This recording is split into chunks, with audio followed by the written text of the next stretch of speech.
Okay, I'll make this announcement again, but this teleconference is being recorded, and it's just so that I can come up with a more accurate transcript, and I don't have to be furiously taking notes while I'm talking.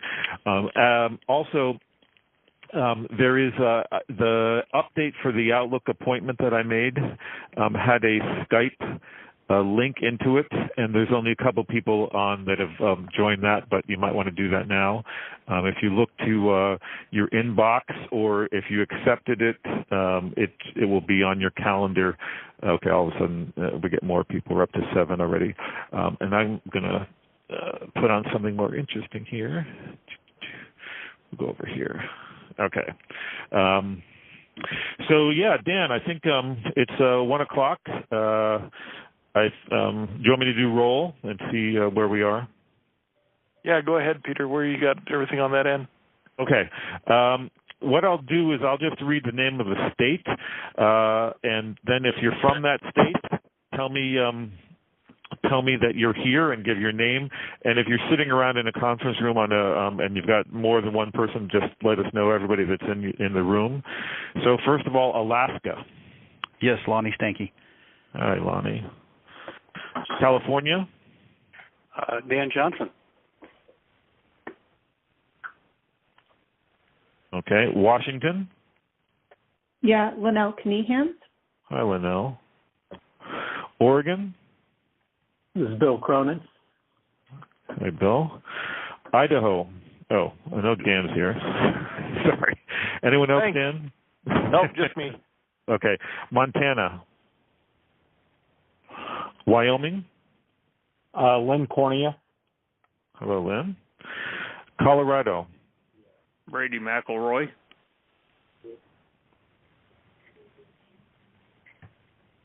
Okay. Utah? Yeah, this is Brent Draper. Brent. Nevada? Yeah, this is Jose Rosado. Hi, Jose. Arizona? David Lopes. New Mexico? Pacific Island area? Okay. Anyone from the centers? Claire, are you on? Yes, I am. All right. Anyone else from any of the centers?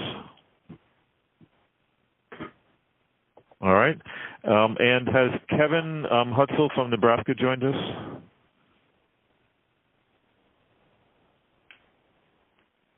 Okay. All right. Anyone who has not given their name? All right. Looks like a good turnout. Before, I'm going to turn it over to Dan Murdoch in just a second, but I did want to mention that when I sent out the email, I got 3 bounce backs, and I realized that 3 people have retired. Jeff Wheaton, who was working in Guam and representing the Pacific Island area. There's Randy Pierce, who's an active member of this group for a long time. He's retired from Montana, and also Carmela Apodaca from most recently Nevada. And so we have Jose Rosado, who's the acting state engineer, who's dialed in. So welcome, Jose. Thank you. How long have you been in that position as acting? This will be my 4th week. Okay, great. Well, let us know if this is a good group of people, and they know certainly a lot about irrigation. So let me turn it over to Dan. And I know Dan had a couple things he wanted to touch base on. Well, main thing is, I appreciate Peter for you putting this, helping us put this together and kind of keep this group functioning and everything that way. Just one of the things that keeps kind of coming down the pipe, our way anyway, is the whole ability to be able to contract with larger entities and not just individuals or groups of individuals. And so hopefully there's some, more opportunities out there to start seeing bigger influences with this type of work and stuff that we do. And then with the new Farm Bill, even though we don't know all the rules and everything coming out that way, there's lots of mentions to it. Everyone keeps reminding me that there's all kinds of work that talk irrigation in the new Farm Bill. So I just want to tell everybody, hey, we're all in this together type thing, and get ready because here it comes. So I'll turn it over to you, Peter. Then you can kind of walk down the agenda that you got laid out. Yeah, I was going to ask Claire Presswich, who is, as y'all know, is based out of the WNTSC here in Portland, but is currently the acting national irrigation engineer, and he makes at least monthly trips now to Washington. But Claire, what's on the horizon, or what do you see are the main issues that we need to know about? One is you're going to be getting a whole bunch of standards to review. And you've probably heard this already, but as of, we're supposed to have the first cursory review done by May 1st. Any revisions should be out for internal review like in June. They've sent out to an A&E firm to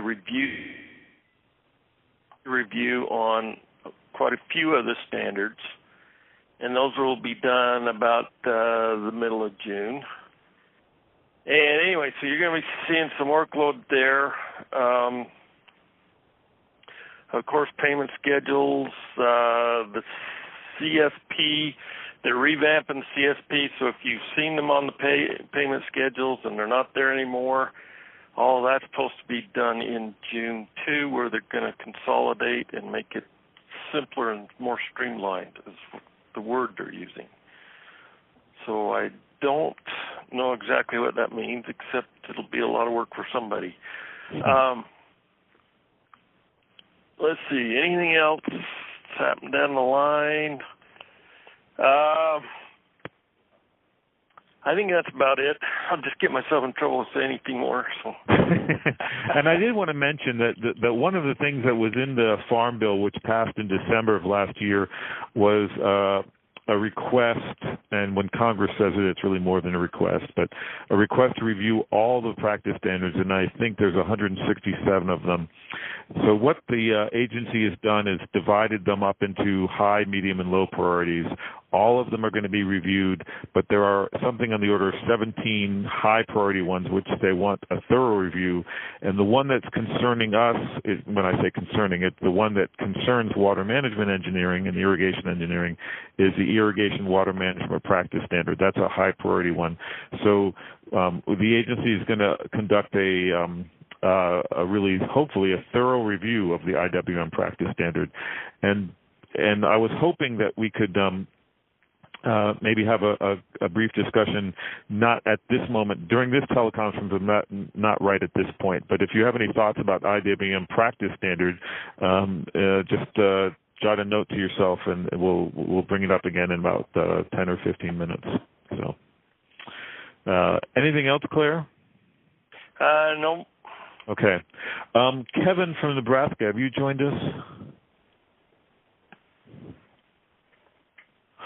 Hey, Claire, can I ask you? Yeah, hello? Peter, just one more thing. This, Dan. Claire, are you guys going to need some help as far as getting through those type thing? Are you going to be divvying that out, or is this just something that's going to happen up national way?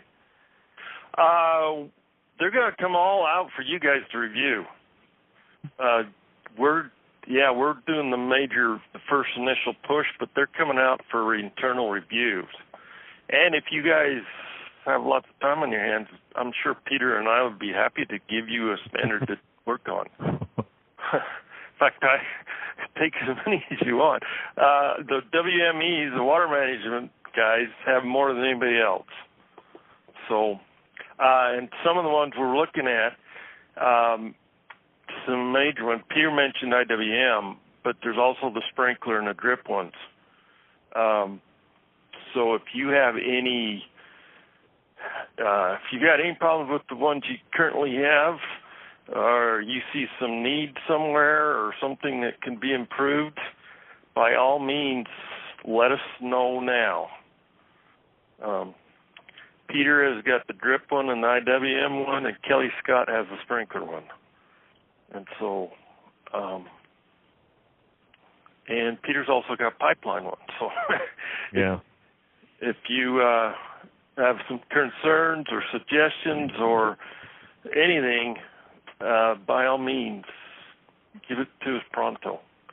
And if you want some work to do, let us know that too. And we can definitely give you a couple. And Claire,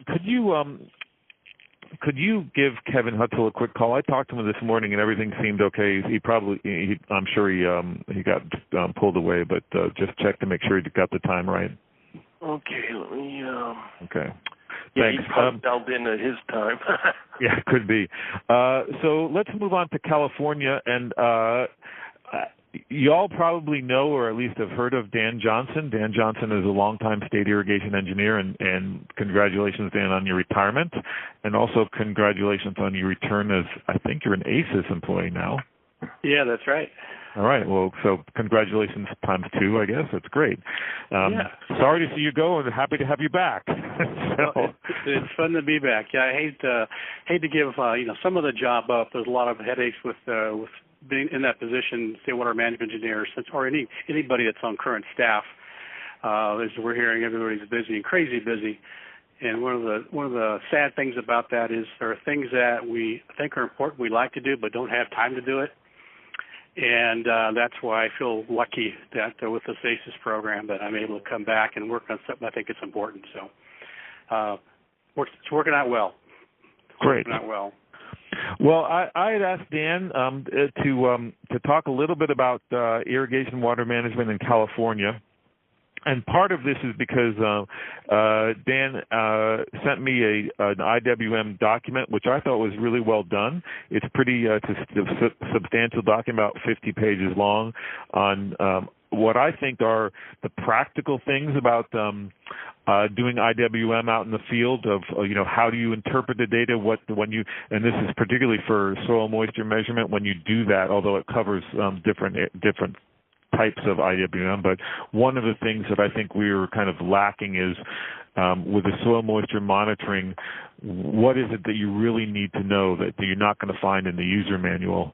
So I want to turn this over to Dan just for take as long as you want, Dan, and you can either talk about that document or what it is, anything else that you'd like to talk about, frankly. All right. Well, let's see if I can organize my thoughts. I have in past teleconferences and also as I talk one-on-one with my former counterparts in other states about the little bit different approach California is starting to take to meet our needs in California with IWM. And so I think what I'd like to do is kind of give you a quick, hopefully a brief overview of our change in approach. And the manual is just like one of the final pieces of that on kind of the technical how-tos. And if, anybody you can stop me at any time. And again, I'm going to do my best to stay focused. In general, we have struggled through my whole career with the practice of irrigation water management and having it be effective. And there's different ways to describe effective. Just simply getting the response out of growers that we'd like is part of that. How do you define effective? The other is just headaches on the part of field staff on working with growers that have IWM in a contract. It's very common, part of the basic approach is as one looks at the practice standard just does a very good job of listing the kind of things one should do if they're trying to make irrigation timing and amount decisions. And by the way, my discussion primarily is going to be focused about irrigation scheduling aspect of 449. And so, part of the headache is, okay, we try to teach growers, quote, teach growers how to do it better in a plan or discussions or with tools and technologies. And then we ask them to submit data. Between those two pieces in various forms, that's been part of our delivery. And we struggle on both parts, either getting good data from growers to be able to have a good discussion with them about things, and then just generally just have growers even have an interest in this. And so we've finally, or many years, saying, okay, we need to do something different. And we just admit that what we've been doing is not working. We must do something different. And in my opinion, even if we want to continue paying for this thing, something needs to change. And that's so far, folks in California, my counterpart, I should say the boss and even managers have acknowledged that. It's been a challenge for us for many years. So we decided it's time for a change. And the first thing we did is kind of reevaluated. Okay, what are we trying to get out of this practice? What's in it for us? Specifically, what's in it for us for California? And because we need to, until we define what we're really after, we can't build a program around trying to achieve that. So that's kind of the thought process. And what we concluded is, very specifically, is as far as an objective with 449, is the control of deep percolation water loss. We were able to, based on our concerns in California with nitrate leaching and pesticide leaching, and the loss of water to deep percolation water loss from a resource management standpoint, we could kind of get our arms around that specific objective, that when we work with growers, we want to assist them in addressing deep percolation water loss.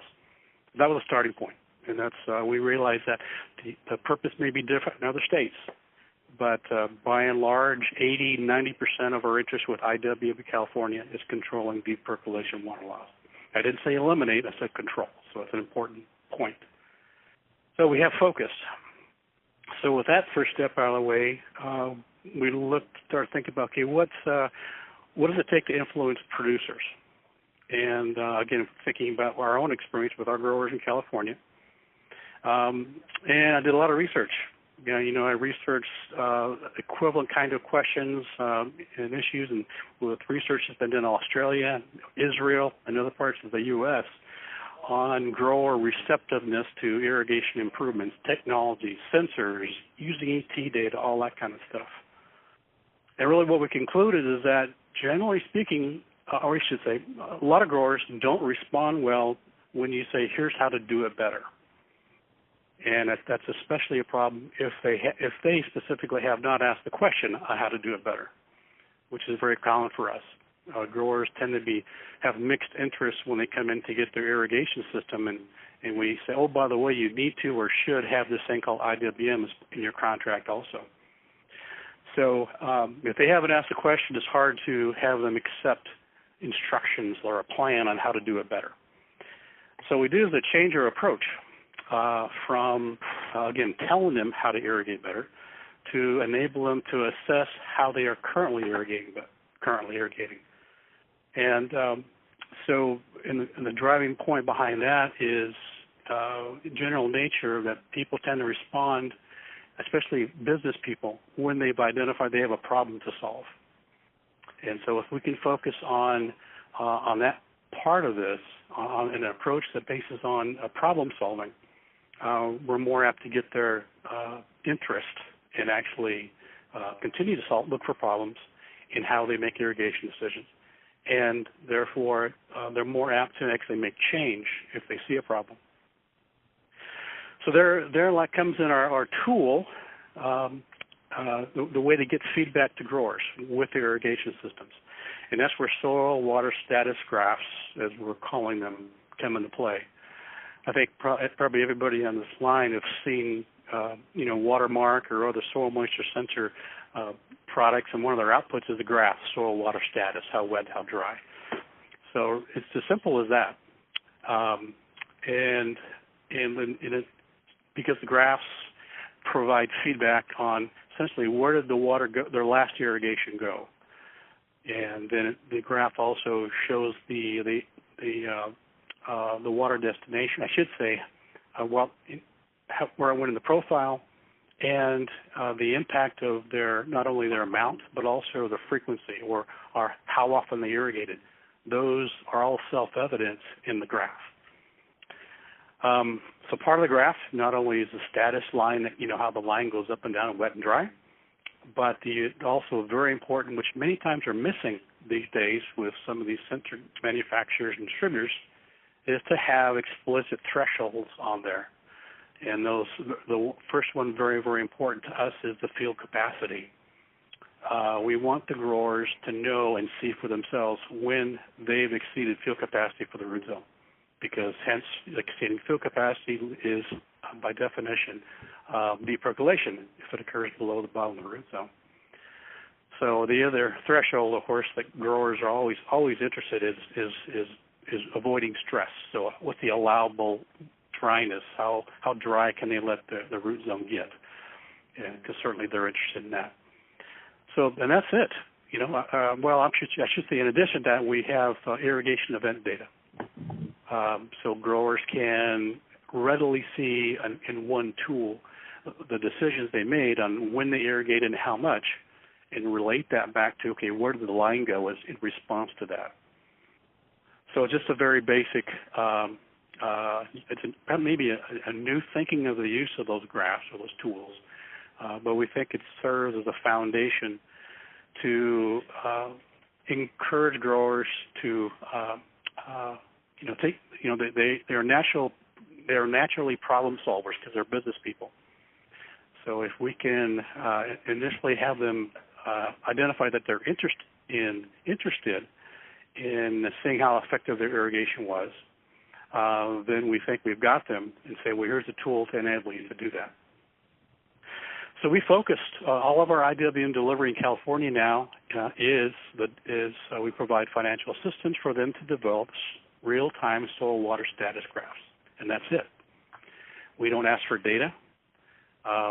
All we ask for is to follow them throughout the season to see that the system is a soil water status graphing system is in place, and that it's generating graphs.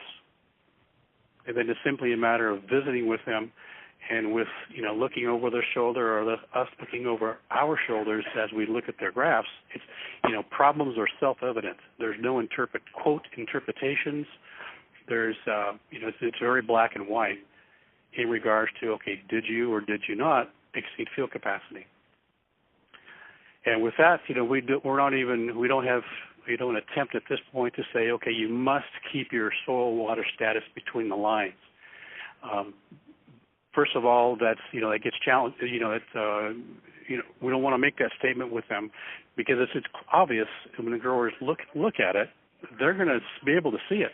It's naturally going to occur to them because we've already had the discussion with them that once the line goes above field capacity, you are deep percolating, assuming it occurs at the bottom of the root zone.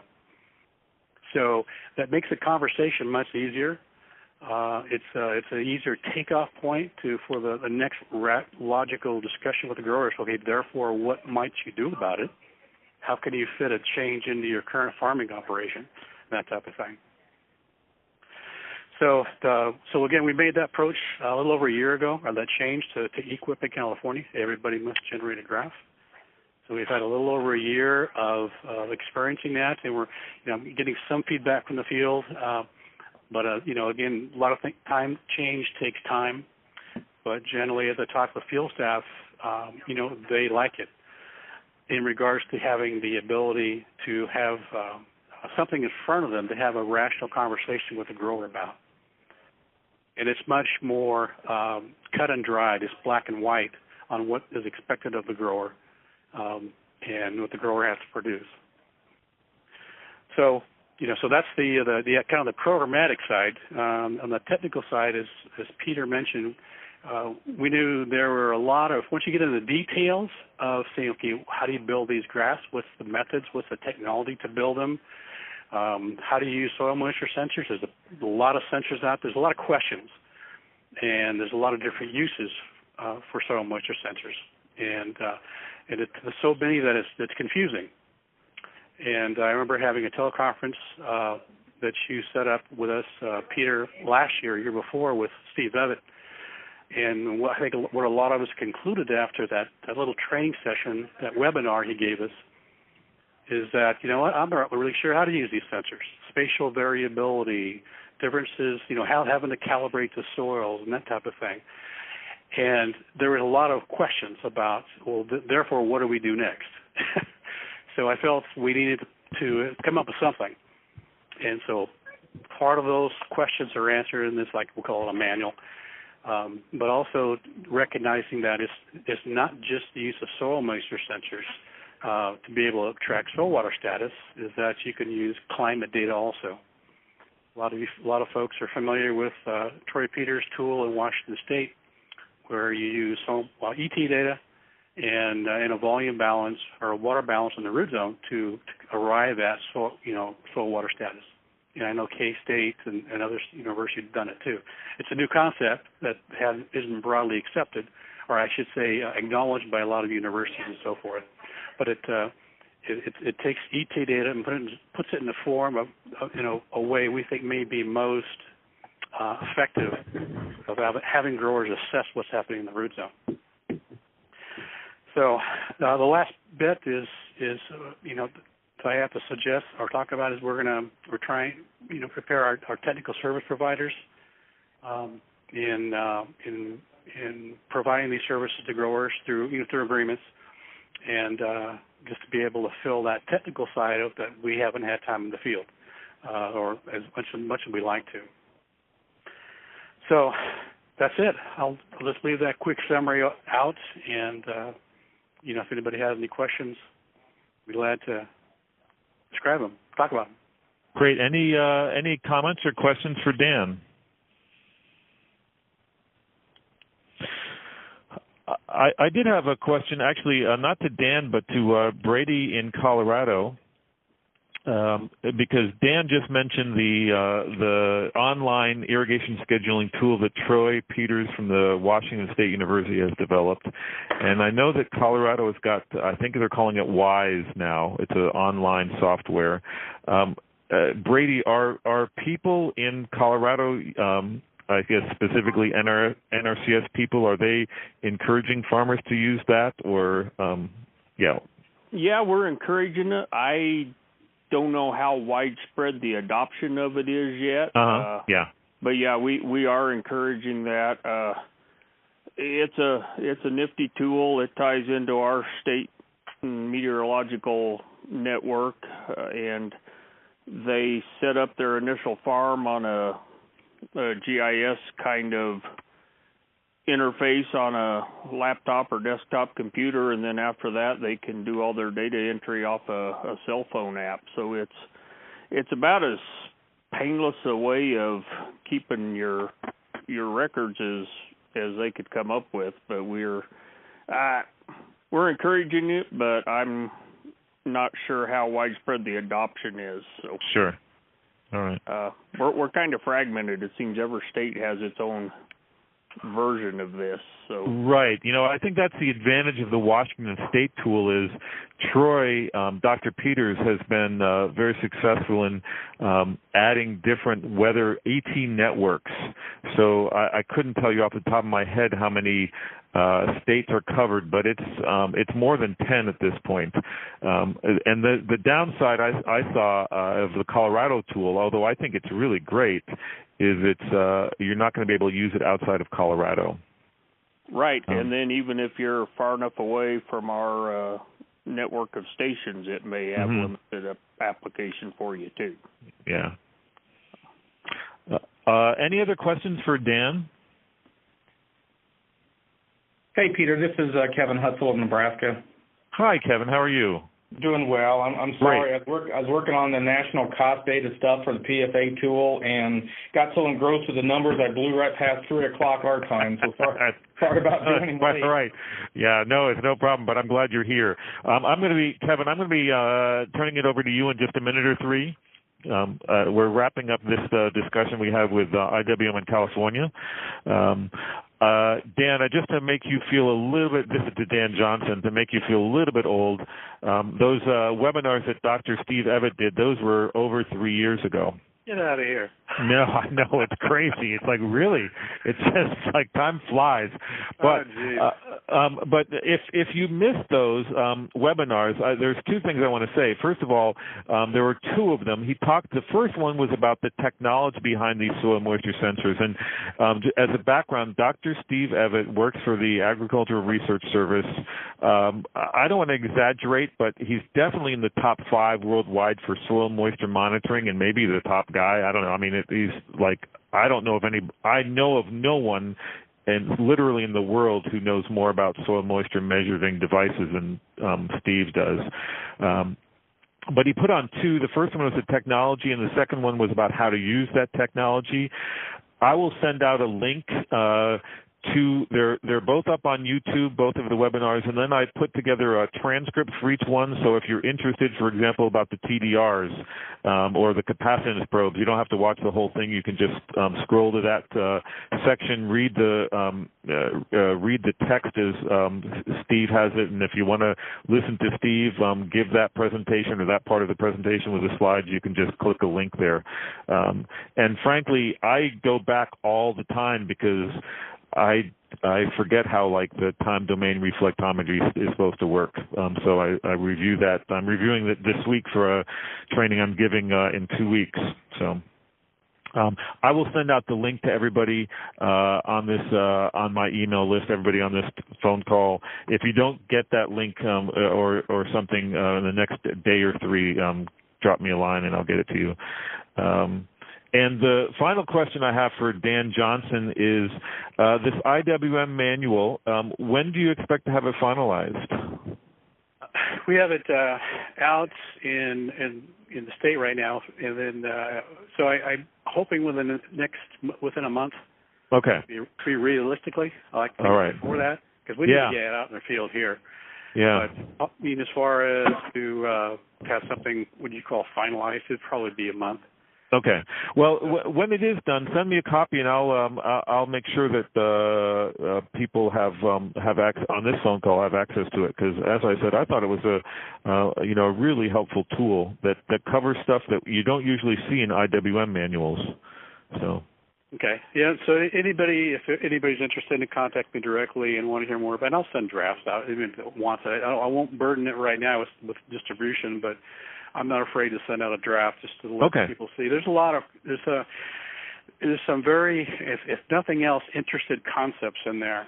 Mm-hmm. Again, we're trying to take a big step back, look at IWM, the practice, and say, okay, what are we trying to do with this, and what's not working, at least in California, and say, okay, therefore, how can we use our tools to provide growers a service, and yet NRCS gets something gets something back, because it really hasn't worked at all in the past with the conventional approach, at least for California.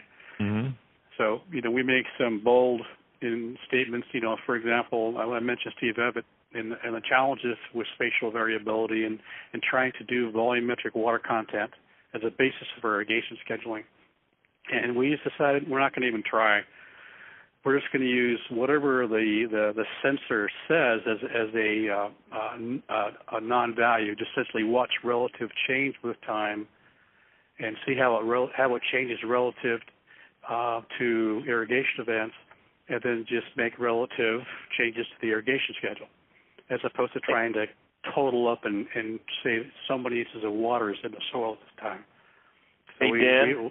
Yes. This is Claire. You mentioned that, and I talked to Steve Evett last December at the IA show, and he was saying that, he's come around to that idea too. That he saw that, that is probably all we really need. We really don't need to know exactly how much water's in there. We don't need to know when to irrigate. Yeah. And that's why, so part of this, the graph, the graph is the symbol. It's the visual symbol that's intended to be a very quick, rapid feedback to the grower. And that's why we have the irrigation events data on there also. So instead of believing and trying to quantify how many inches of water is in the soil, we're more capable and do a better job of quantifying how much we applied, and then see how the ground responded. And so we still attach and still have to come up with some kind of value for field capacity, but there's different ways to do that. Even graphically, and the manual talks about that.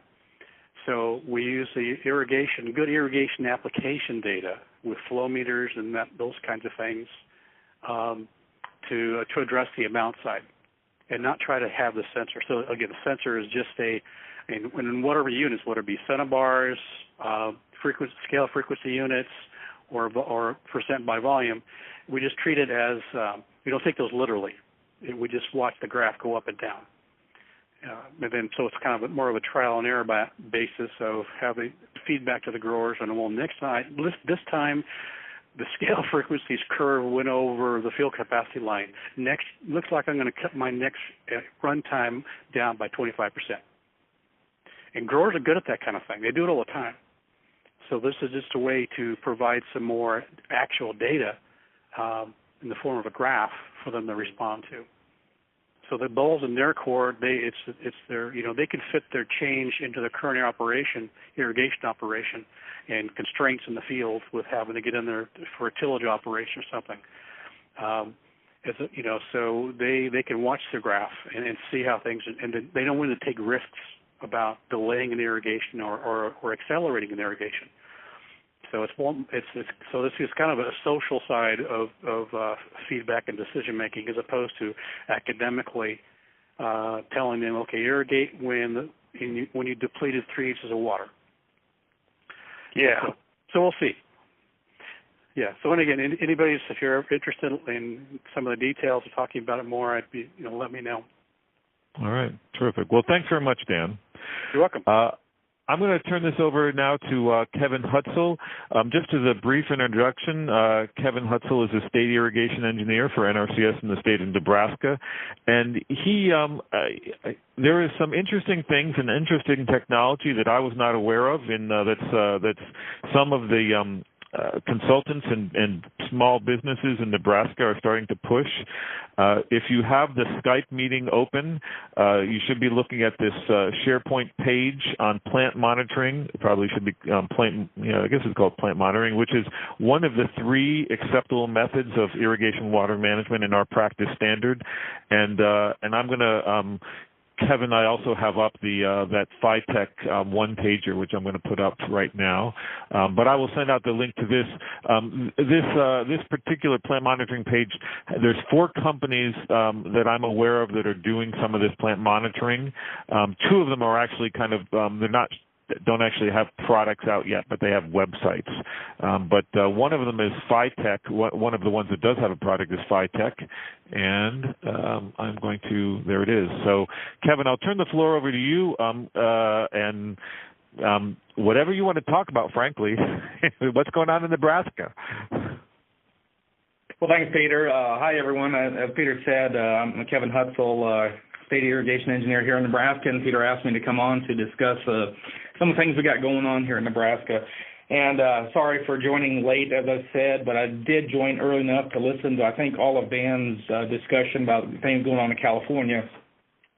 And I'm glad I was able to hear that, because very similar to a lot of things we got going on here in Nebraska, including the primary focus of our IWM is to stop deep percolation from over-irrigating. And, of course, that eliminates or helps to reduce nitrate migration down through the profile. But also what we really harp on with the field capacity here is trying to not keep it at field capacity, but to keep it below field capacity to allow you some room in the soil profile to capture any rain events that come along and not have a rain event shove it over field capacity. And you talked about the graphical representation of the soil moisture. That's really an important part of our program here also. And you had mentioned asking the producers to identify the problem to help motivate them to want to address that problem. But we're finding, if they're not able to identify something up front, we're finding that graphical representation as an invaluable tool for us to have that cross-counter discussion with them in identifying the problem of overwatering. And they can look directly at the graphical reading of the soil moisture, and if they constantly keep it above field capacity, then we're able to explain what's happening in that soil profile and what's happening to your inputs as they're getting dragged down through the root zone. So even if they don't see it up front, I think this educational process and using these graphs are a really good way to demonstrate to the producers the problems of them over-irrigating. And also then, in terms of this learning process, I think this may be unique to Nebraska. I'm not real sure where it comes from. Maybe more people are doing it across the country than what I realized. But part of our program is for a producer to receive financial assistance from NRCS. We require them to get coupled up with what we call a third-party vendor. And basically a third-party vendor is someone in the irrigation industry that helps them to install soil moisture probes, remove them at the end of the season, and probably most importantly, help them interpret the data throughout the growing season that's coming in from those soil moisture probes. And as you said, Dan, that it's a learning process. So we have them for 3 years. So we do our best to, with that third-party vendor, helping them understand it over a 3-year period.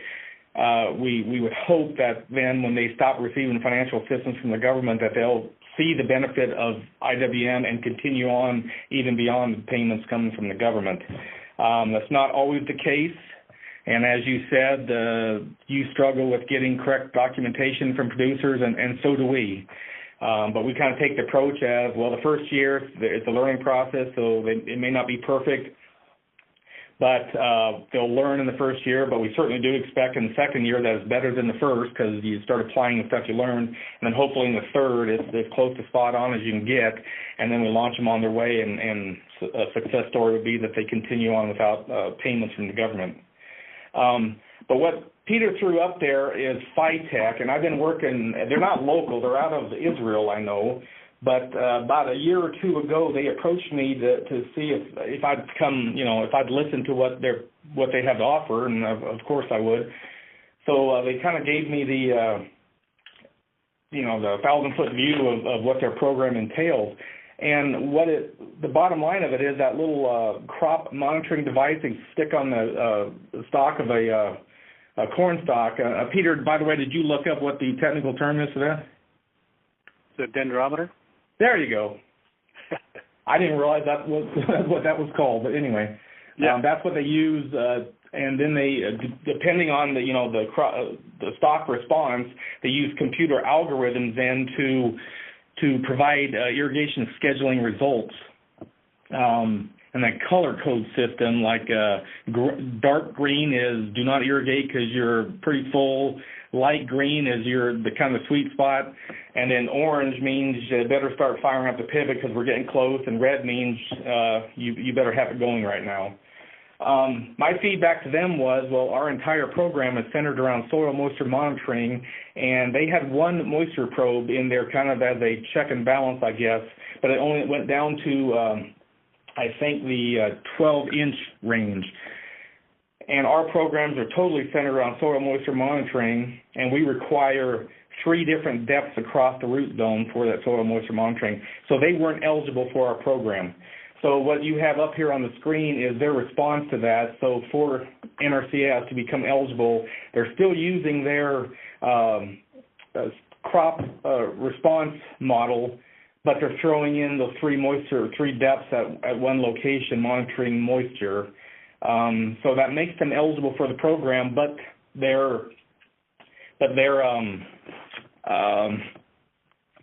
the soil moisture readings that they obtain do not factor into their irrigation scheduling. So it's not a perfect fit, but technically they're matching what we require. So that's one of the examples of a third-party vendor that's actually using plant monitoring for soil moisture or for irrigation scheduling. Also, more recently, a company called Lindsay Corporation, they're the one that produced Valley irrigation pivots. They actually kind of went to Washington, D.C. and lobbied a little bit on trying to get their program eligible for NRCS cost share. And they're even, they don't have any field instrumentation. They're basically a checkbook method and computer algorithm with nothing out in the field actually monitoring what's going on. They just get estimated ET readings and then, crop water use, and then do the checkbook method, and the computer kind of keeps control of that or track of that. Not real wild on that one, but since they were talking to the folks in D.C., then we sort of had to listen. And the trouble we ran into for us to say, no, that isn't going to work, you go right to the 449 standard, and as Peter already mentioned earlier, there's 3 acceptable methods, and one of the methods is basically the checkbook method and ET of the crop. So the ET of the crop, the soil moisture monitoring, which we center around, and then scientific plant monitoring, which this PhyTech group is doing. So it's kind of tough to tell any of these groups that don't do direct soil moisture monitoring or use that as a primary tool that they're not eligible when they actually meet our standard. So we're kind of having a difficult discussion here in Nebraska. How far away from soil moisture monitoring do we use as a primary method? Do we open it up for all these other ones, which I would consider less than primary methods? But yet, on the other hand, you'd have to say using those tools is better than nothing. So that's what we're struggling with right now, and so I don't continue to be long-winded here. I would invite any feedback from anybody on the phone, their thoughts on, soil moisture monitoring versus some of these other methods and what you all have going on in your states. Yeah, this is Dan. First, I got to commend you for the work that you guys are doing there. This looks great, and also the thinking you put behind it. It's just. Of course, we're on the same page, as far as as you mentioned, what we're doing in California with graphic and so forth. But again, trying to have growers be more responsive and identify problems themselves. So yeah, great job with the work you're doing. One of the things we recognized early on with working on California is the fact that there are so many technologies out there. So there's the whole plant base using dendrometers or even sap flow meters. I've been approached by companies, and we've had long discussions about sap flow meters, which essentially they can measure volumes of water removed from the ground. It's another way to get at ET. And so, then of course, the myriad of soil moisture sensors and that type of thing. And then using satellite imagery and NDVD, soil moisture sensing remotely, and using different methods and crop coefficients and stuff. There's a lot of things out there, and we decided we're never going to get our arms around all of those, and we decided we did not want to try to piecemeal say, okay, we'll pay for this thing and that thing and this thing and that thing.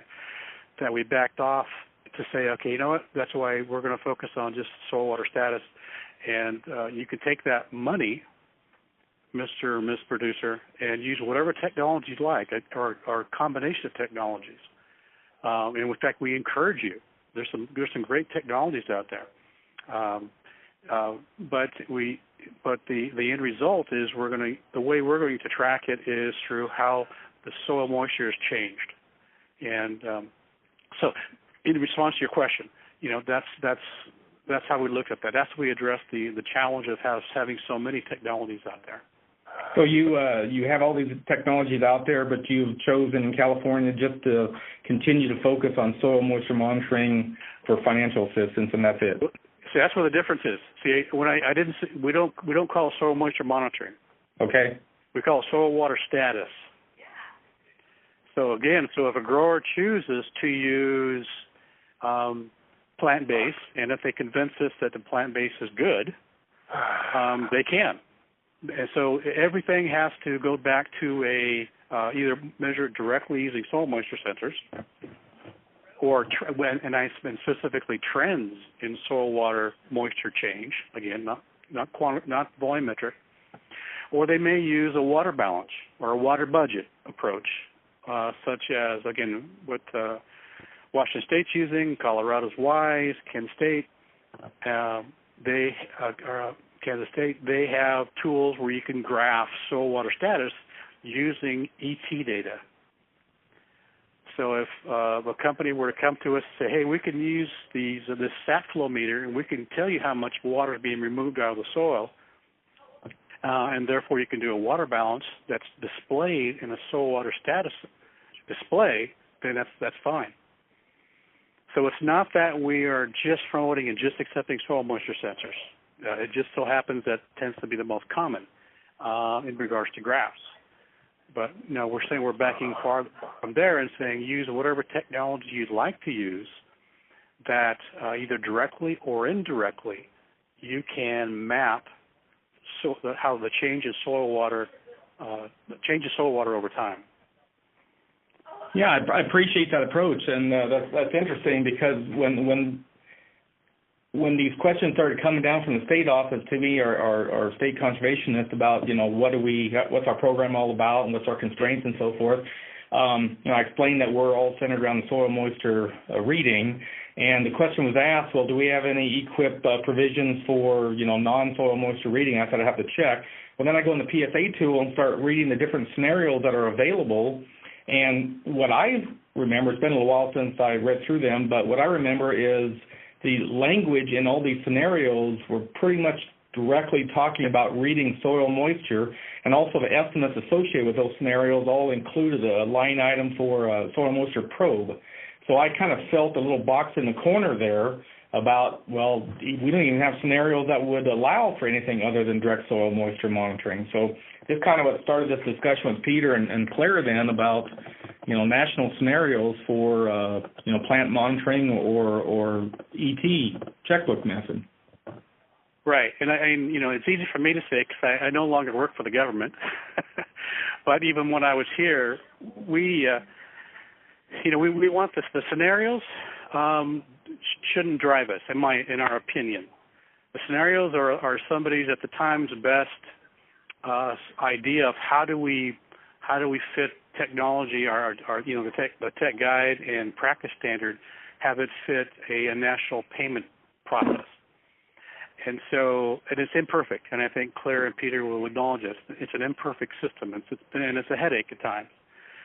But we use those as a basis of payment, to be honest with you. So we come up with, what makes sense to encourage, in this case, growers to use data to make irrigation scheduling decisions. And then, so we say, and that's again our procedure in California, and the manual we put together is based around that. Now we are going to pursue, and as Greg Norris, the new state engineer in California, as we can have time, pursue having additional changes to payment scenarios so they're broader, so they better represent the broader types of expenses growers might have for different ways of implementing IWM. But my advice, again, and Claire can correct me if I'm wrong, is don't let the scenarios drive you technically. No, I completely agree with that, and I guess I would, and I understand your comment, I don't feel we're allowing the scenario to drive us technically, but in order for us to implement our technical recommendations, we would have to have some sort of programmatic tool that equates to a financial assistance. So, that's how I'm looking at it, and I might be looking at it wrong. Well, I think, and again, I don't mean to have this as a two-way conversation. I should say with everybody else listening in, but I would encourage, an answer to the question, to the challenge, is for us to pursue, again, changing or adding scenarios that are more broader, that do a better job of describing the kind of things we're trying to do, but include it and not exclude it. Yeah, and that's kind of the center of the discussion we've been having with Peter and Claire and the folks at the national level. So I think we're all on the same page here. Okay. I would invite your comments on your thoughts on, if you read the National Irrigation Guide, which it references in the practice standard, it talks about direct soil moisture monitoring as the primary method. And one question I have, and I don't have a good answer for, is if we're going to provide financial assistance, why would we move away from the primary method for irrigation scheduling? With the fact that there's three methods mentioned in this, practice standard. Apart from that, soil moisture monitoring is the primary method according to the National Irrigation Guide. So I had trouble justifying why we should, if we're paying financial assistance, allow these other methods. Right, and that's, to me, Kevin, that's obvious something that as an agency we should get a handle on. Either our practice standard is too expansive or our National Irrigation Guide is too restrictive. But it doesn't make sense to have contradictory information there. So. Yeah, and this may not be the forum for this discussion. I'm just sort of moving in that direction. But as our other conversations, Peter, this new farm bill kind of introduces these other methods too, and kind of points us in that direction. So yeah. Let me ask anybody else. Does anybody have any questions or comments for Kevin?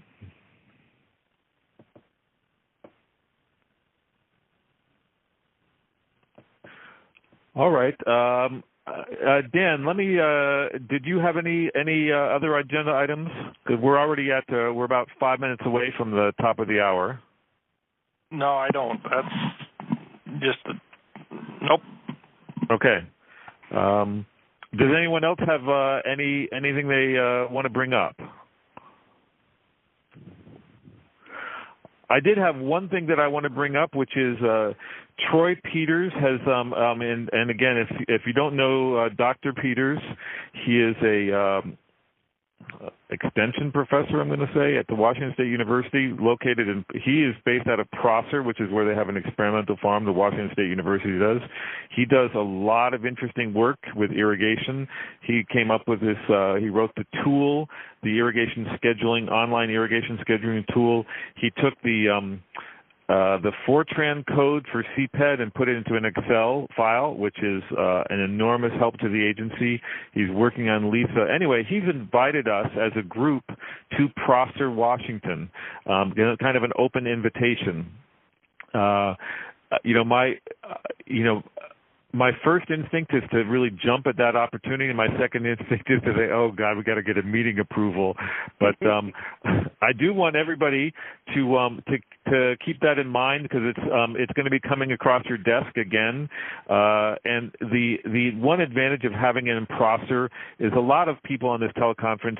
It's within a day's drive, and there is also the Nelson Irrigation Factory, and we pretty much, as an agency, and this group in particular, has a standing invitation for a tour of Nelson Irrigation, which, if you haven't been, it's definitely worthwhile, and if you've been before, it's definitely worthwhile. So they're always willing to show us around how they're manufacturing their sprinklers and what their thoughts on or what's coming down the pike, which is good to know.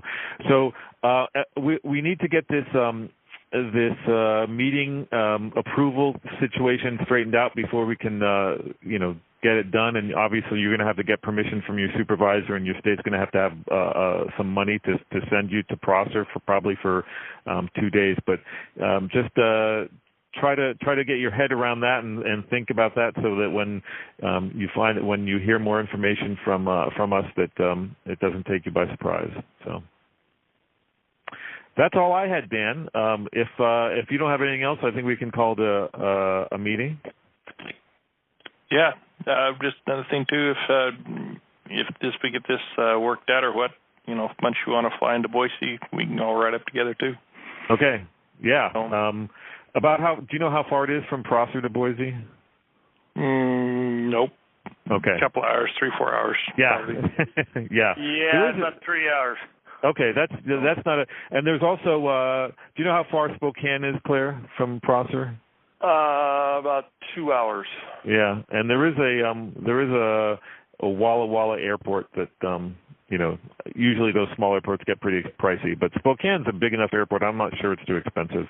Yeah, Spokane or Boise would be your best bet. Yeah, if you are flying up. So, and yeah, well, anyway, just keep that in mind, so you're not taken aback if you see more information. But we'll try to figure out how we're going to get the meeting approval before we move too much farther on it. But we have an open invitation both from Troy Peters and from Nelson Irrigation. So it's hopefully we'll be able to pull this one off this year.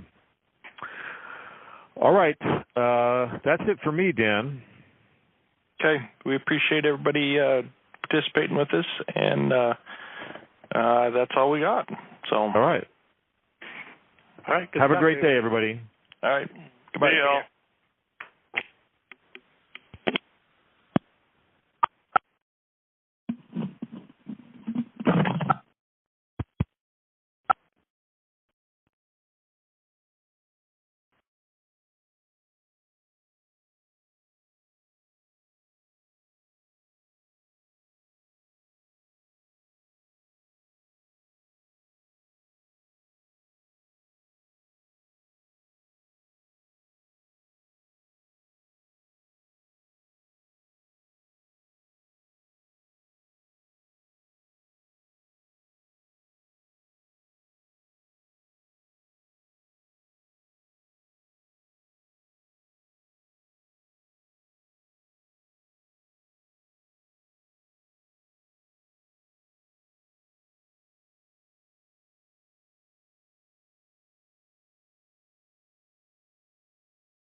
We're sorry. Your conference is ending now. Please hang up.